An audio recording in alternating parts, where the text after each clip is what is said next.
ఈ కథ ఆంధ్రభూమి మెరుగు శీర్షికలో 14 ఆగస్టు 2016న ప్రచురితమైంది. పోలీసు వాహనం వేగంగా దూసుకొస్తోంది. ఇంతలో ఒక యువకుడు హఠాత్తుగా రావడంతో ఢీకొట్టి వెళ్ళిపోయింది. ఆ గ్రామ జనమంతా అక్కడికి చేరుకున్నారు. కొంతసేపు జీబు వెనకాలే పరిగెత్తారు. లాభం లేకపోవడంతో వెనక్కు తిరిగారు. ఆ యువకుడు మరణించాడు. ఆ యువకుడు తల్లిదండ్రులు విషయం తెలిసి కన్నీరు మున్నీరయ్యారు. వారిని ఓదార్చడం ఎవరి వల్ల కాలేదు.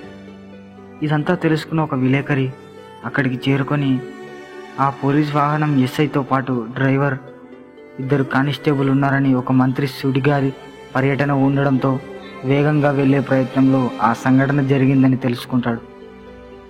విలేకరి విషయాలను ఆ యువకుడి తల్లిదండ్రులకు, ఊరి జనాలకు వివరిస్తాడు. యువకుడు తల్లిదండ్రులతో, మీకు న్యాయం జరిగే వరకు, వాళ్ళకి శిక్ష పడే వరకు మీతో నేను ఉంటానని విలేకరి చెప్పడంతో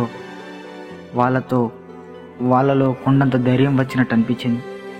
సిఐకి విషయం తెలియడంతో రాజీ కోసం ప్రయత్నం మొదలుపెట్టాడు. కొందరు పెద్ద మనుషుల సహాయంతో 5 లక్షల రూపాయలను ఇస్తానని, కేసు పెట్టకుండా చూడమని ఒప్పందం కుదుర్చుకుంటాడు. యువకుడి తల్లిదండ్రులు సరే అనడంతో ఈ విషయం చల్లారిపోయింది. విలేకరి విషయం తెలిసి వాళ్ళ దగ్గరికి వస్తాడు. కేసు ఎందుకు పెట్టలేదు? కేసు పెడితే మాకు ఏం వస్తుంది? సిఐ బాబు మాకు 5 లక్షలు ఇస్తారని హామీ ఇచ్చారు అని యువకుడు తల్లిదండ్రులు చెప్పాడు.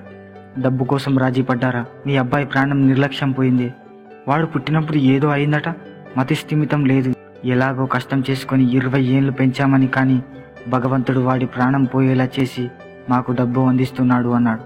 అదేంటండి అలా మాట్లాడతారు అన్నాడు కోపంగా విలేకరి.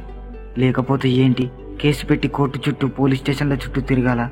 వాడి అవిటితనంతో బాధపడి డబ్బులిచ్చి మమ్మల్ని సుఖపెడుతున్నాడు. విలేకరి ఒక మరణం విషాదం నింపుతుందని అనుకుంటే ఒక మరణం సుఖపెట్టడం చూసి అక్కడి నుండి వెళ్ళిపోయారు బరువైన హృదయంతో.